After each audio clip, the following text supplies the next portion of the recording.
Hello students, welcome to the part 8 of the topic matrices. In this lecture, we will learn some more examples on finding solution of system of linear equations by using inverse method. Solve the following equations by using method of inversion. 5x minus y plus 4z equal to 5. 2x plus 3y plus 5z equal to 2. 5x minus 2y plus 6z equal to minus 1. The method of inversion वापरून ही तीन equations solve करायचे आहेत. पहिल्यांदा आपण दिलेली जी equations आहे ती matrix फॉर्ममध्ये मांडणार आहे. Given equations in matrix form can be written as ax equal to b. तर ह्या फॉर्ममध्ये इक्वेशन मांडत असताना a हा कोइफिशियंट मॅट्रिक्स आहे.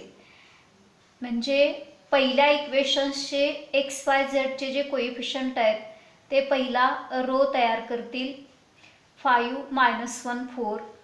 सेकंड रो दुसऱ्या इक्वेशनमध्ये जे एक्स वाय झेडचे कोइफिशियंट आहेत ते सेकंड रो तयार करतील आणि लास्ट रो 5 मायनस 2 6 हा ए मॅट्रिक्स एक्स वाय झेडच्या कोइफिशियंटनी तयार झालेला आहे म्हणून त्याला कोइफिशियंट मॅट्रिक्स म्हणायचं आहे. एक्स हा व्हेरिएबलचा मॅट्रिक्स असेल म्हणजे ह्या इक्वेशन्समध्ये जी व्हेरिएबल्स आहेत त्यांचा मॅट्रिक्स हा एक्स वाय झेड आहे आणि बी म्हणजे आर एच एसला ज्या व्हॅल्यू आहेत त्यांचा मॅट्रिक्स बी येईल 5 2 मायनस 1 5 2 मायनस 1 हा बी मॅट्रिक्स असेल. तर इन्व्हर्स मेथडनं सिस्टीमचं सोल्युशन असं येणार आहे. आपण दिलेली इक्वेशन्स ax इक्वल टू बी ह्या फॉर्ममध्ये मांडलेले आहेत. त्याच्यानंतर इक्वेशनच्या दोन्ही बाजूला ए इन्व्हर्सनं मल्टिप्लाय केल्यानंतर A inverse into ax equal to A inverse into B. तर मॅट्रिक्स मल्टिप्लिकेशन असोसिएटिव्ह आहे म्हणून ए इन्व्हर्स इंटू ए हे दोन मॅट्रिक्स आपण मल्टिप्लिकेशनमध्ये एकत्र लिहू शकतोय. Into X equal to R H S आहे तशी ठेवली ए इन्व्हर्स इंटू बी. तर ए इंटू ए इन्व्हर्स हा प्रोडक्ट आय येणार आहे. I into X equal to A inverse into B आणि आय इंटू एक्स हा एक्स येईल X equal to A inverse into B. तर हे इन्व्हर्स मेथडनं दिलेली जी इक्वेशन्स आहेत त्यांचं सोल्युशन आहे ह्याला आपण इक्वेशन 1 म्हटलं. आता ॲडजॉइंट मेथड किंवा इलेमेंटरी ट्रान्सफॉर्मेशन ही मेथड दोन्हीपैकी एक मेथड वापरून आपल्याला ए हा जो मॅट्रिक्स आहे त्याचा इन्व्हर्स फाइंड आउट करायचा आहे. इथं मी ॲडजॉइंट मेथड वापरणार आहे. आता ॲडजॉइंट मेथडनं ए इन्व्हर्सचा formula 1 upon determinant of A into adjoint of A असा आहे. ह्याला इक्वेशन 2 म्हटलं. तर पहिल्यांदा आपण डिटर्मिनंट एची व्हॅल्यू काढूया. डिटर्मिनंट ए इक्वल टू तर दिलेला हा जो मॅट्रिक्स आहे ए त्याचं कन्वर्शन डिटर्मिनंटमध्ये करायचं आहे. 5 मायनस 1 4 2 3 5 सेकंड रो आणि 5 मायनस 2 6 हा लास्ट रो येईल. आता याचं एक्सपान्शन घ्यायचं आहे. Expansion 5 into bracket 18 minus minus 10 म्हणजे प्लस 10 होईल. तर मायनस आणि हा मायनस तो प्लस 1 होईल. Plus 1 into 12 minus 25 plus 4 into bracket minus 4 minus 15. आता ह्या टर्म्स कलेक्ट करायच्या आहेत. Equal to 5 into 28 plus 1 into हा मायनस 13 होईल plus 4 into minus 19 equal to 28 into 5 140 येईल. 140 minus 13 minus 76 equal to 140 minus 89 equal to 151 त्याची व्हॅल्यू आहे. डिटर्मिनंट ए हा 51 इतका आला आहे. आता हे जे इलेमेंट्स आहेत, ए मधले जे इलेमेंट्स आहेत त्यांचे कोफॅक्टर्स आपण कॅल्क्युलेट करणार आहे. Cofactors of the elements in A R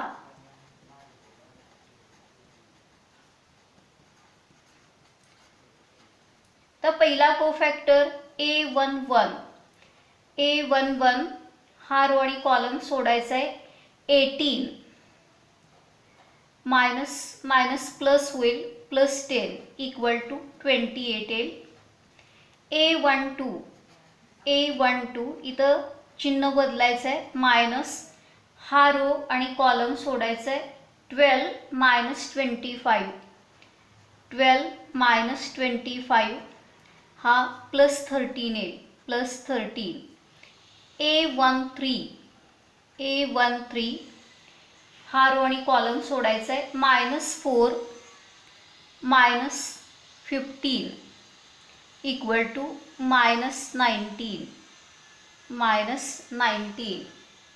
आता सेकंड रोचे कोफॅक्टर्स. A21 इथं साइन चेंज होणार आहे. हा रो आणि कॉलम सोडला की -6 plus 8 -6 plus 8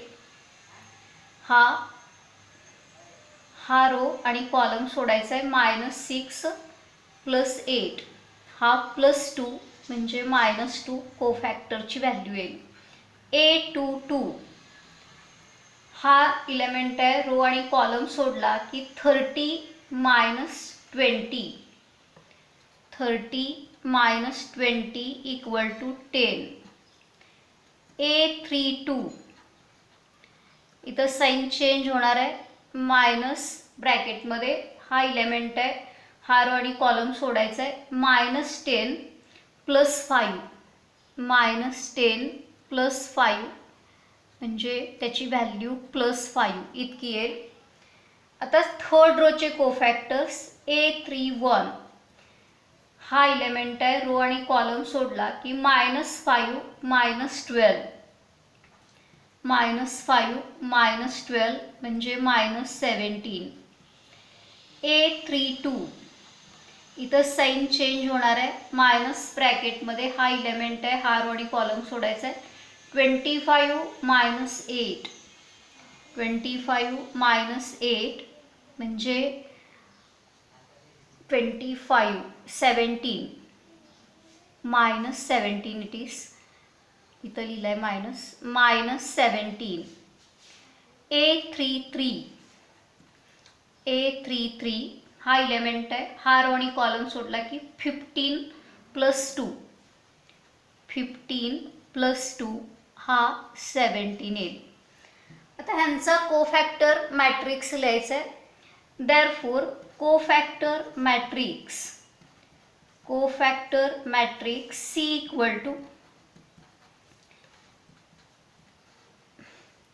28 13 -19 first row, -2 10 5 second row, -17 17 last row.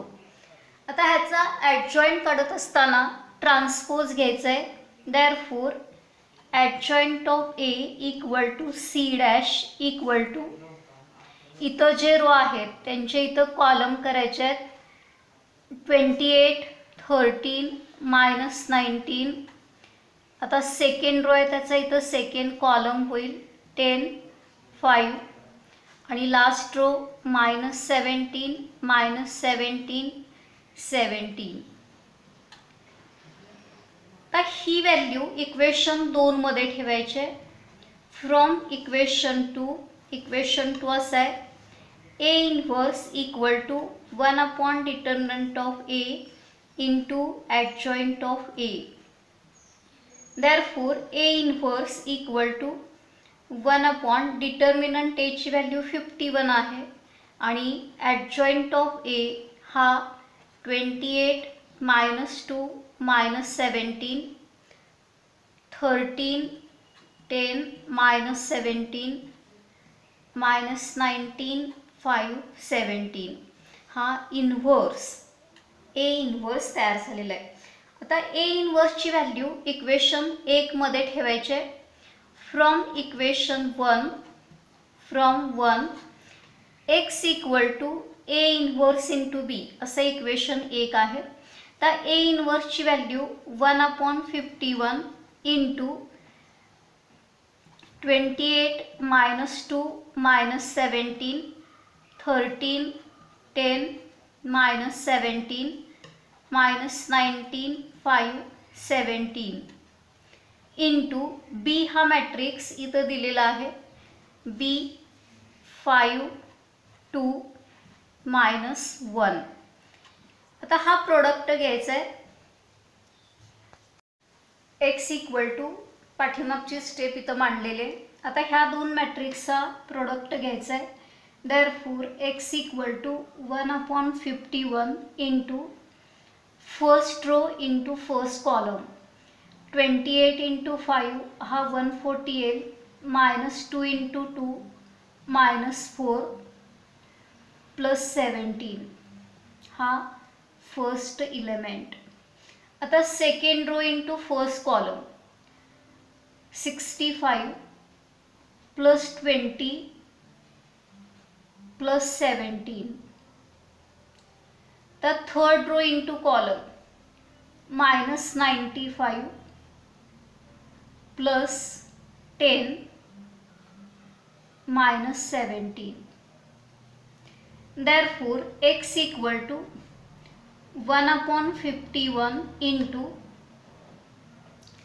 हा 13 140 प्लस 13 हा 153 येईल.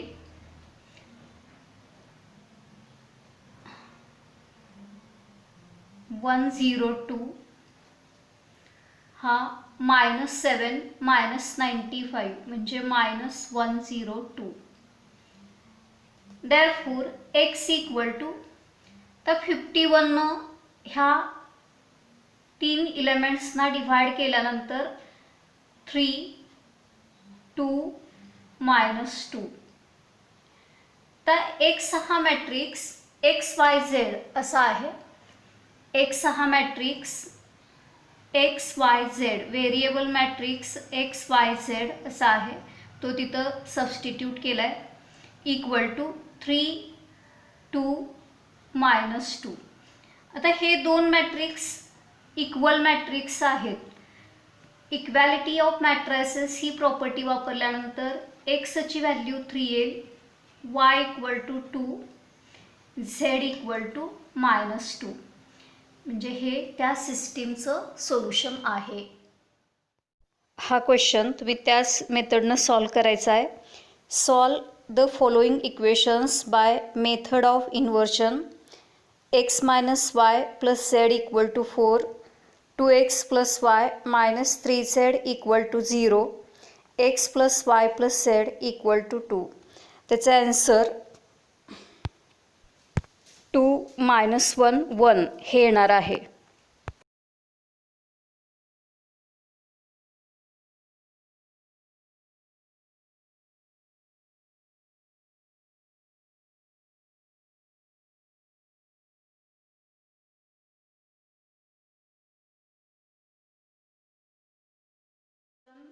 Find the matrix X such that Ax equal to B, where A equal to the matrix 1 2 first row -1 3 second row, B equal to 0 1 first row 2 4 second row. तर इथं A आणि B हे दोन matrices दिलेत आणि X हा matrix आपल्याला find out करायचा आहे जो हे इक्वेशन सॅटिस्फाय करणारा आहे. तर सोल्युशनसाठी जे इक्वेशन एक्स हा मॅट्रिक्स सॅटिस्फाय करणार आहे ते इक्वेशन आधी लिहून घ्यायचं आहे. That is given Ax equal to बी.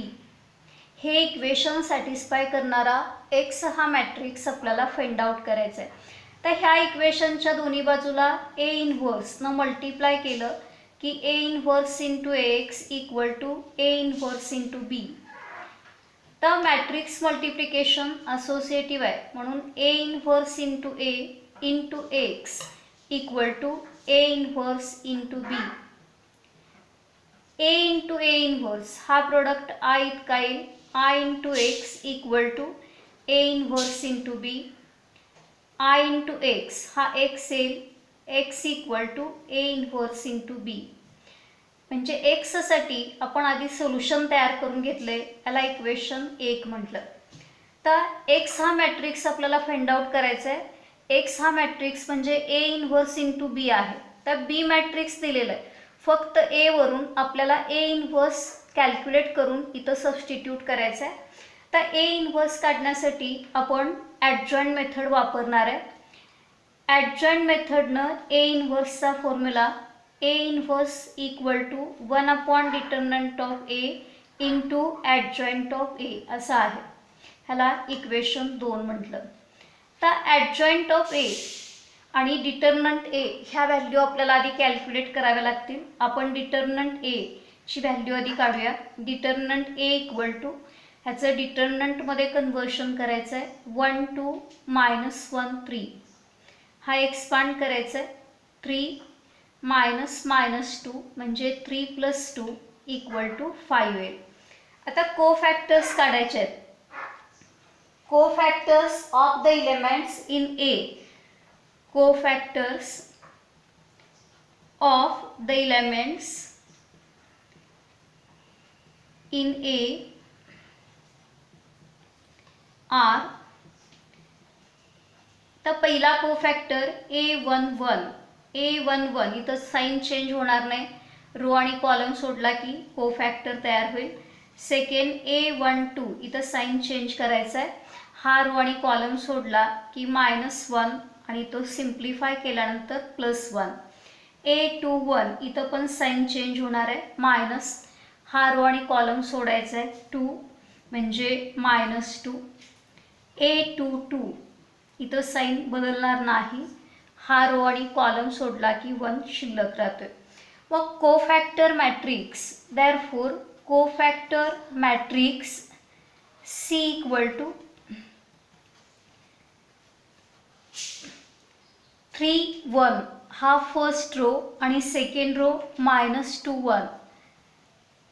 आता ॲडजॉईंट घ्यायचं आहे. देअरफॉर ॲडजॉईंट ऑफ ए हा सीचा ट्रान्सपोज येईल, C' इक्वल टू जे रो आहेत त्यांचे कॉलम बनवायचे आहेत, सेकंड कॉलम हा येईल.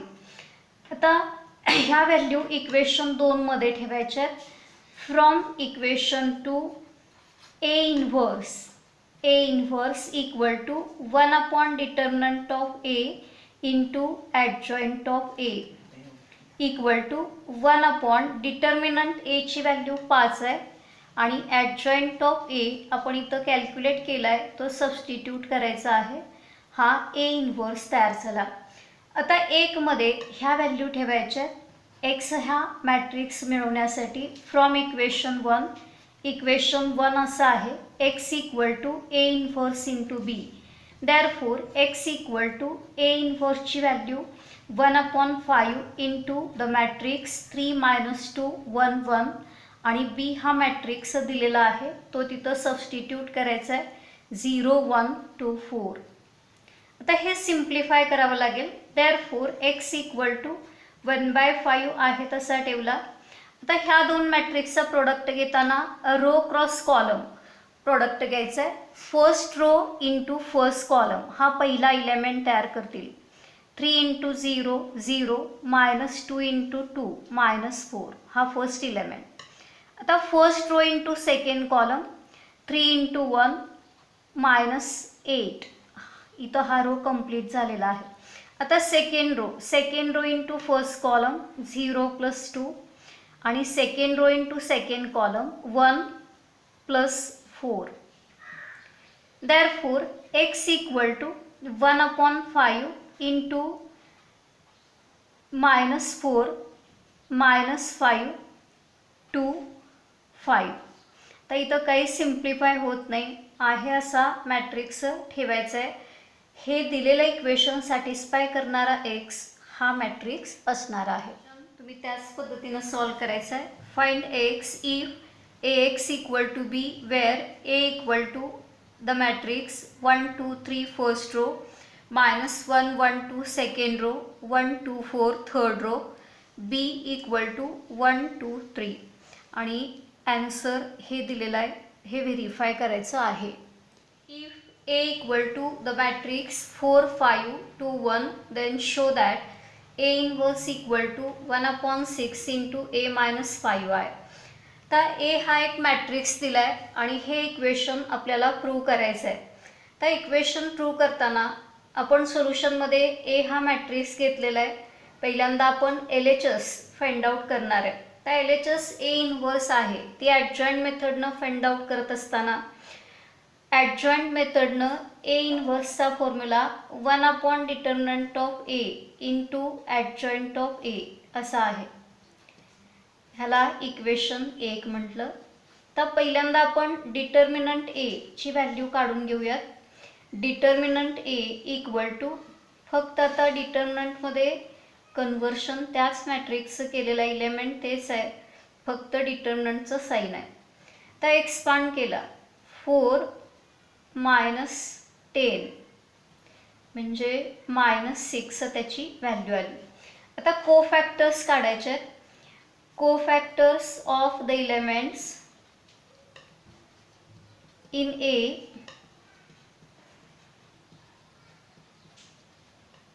आर A11 पहिला कोफॅक्टर, इथं साईन चेंज होत नाही, हा येईल 1. A12 इथं साईन चेंज होणार आहे, आधीच मायनस लिहून घ्यायचं आहे, हा कोफॅक्टर येईल. A21 इथं पण साईन चेंज होणार आहे, हा रो आणि कॉलम सोडला की 5 हा एलिमेंट शिल्लक राहील. A22 इथं साईन चेंज होत नाही, हा रो आणि कॉलम सोडला की 4 राहील. Therefore कोफॅक्टर मॅट्रिक्स त्याला आपण C म्हटलेलं आहे, equal to C equal to 1 2 first row 1 -2 आहे आणि -5 4 हा सेकंड रो येईल.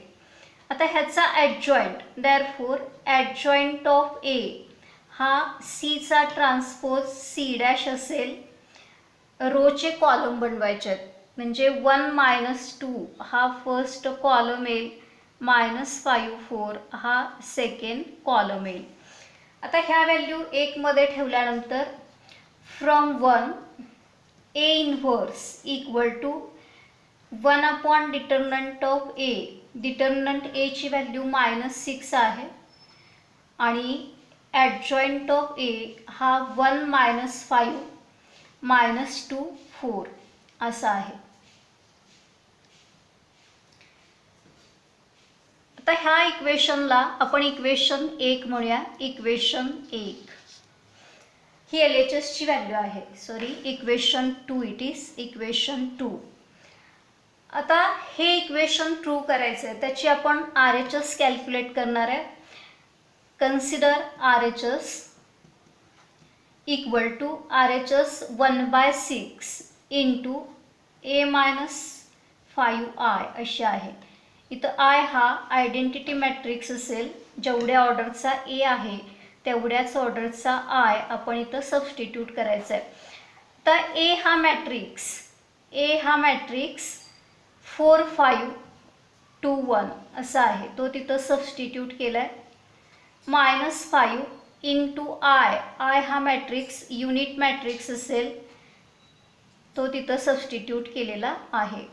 आता हे सिम्प्लिफाय करायचं आहे. Equal to 1/6 into bracket first matrix आहे तसा ठेवला आहे 4 5 2 1 आणि 5नं ह्या मॅट्रिक्सला मल्टिप्लाय करायचं म्हणजे 5नं मॅट्रिक्सच्या प्रत्येक एलिमेंटला मल्टिप्लाय करायचं आहे 0 5.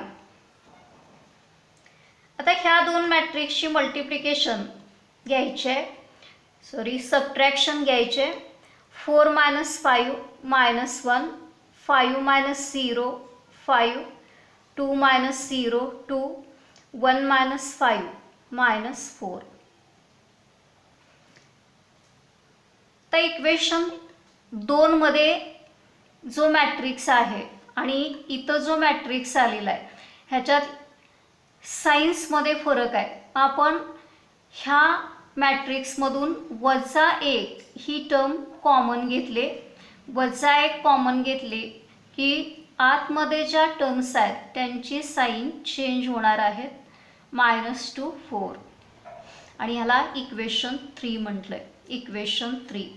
आता 2 आणि 3, 2 मध्ये आपण LHSची व्हॅल्यू काढले आणि 3 मध्ये RHSची व्हॅल्यू काढले. ह्या दोन इक्वेशनच्या RHS सेम आहेत, म्हणजे LHS पण सेम असणार आहेत. म्हणजे from 2 and 3 A inverse equal to 1/6 into A-5I असं आपल्याला म्हणता येणार आहे. आपण दोन्ही टर्म्सच्या व्हॅल्यू सेपरेट कॅल्क्युलेट केलेत आणि त्या सेम आलेत आणि म्हणून हे इक्वेशन एक ट्रू इक्वेशन आहे.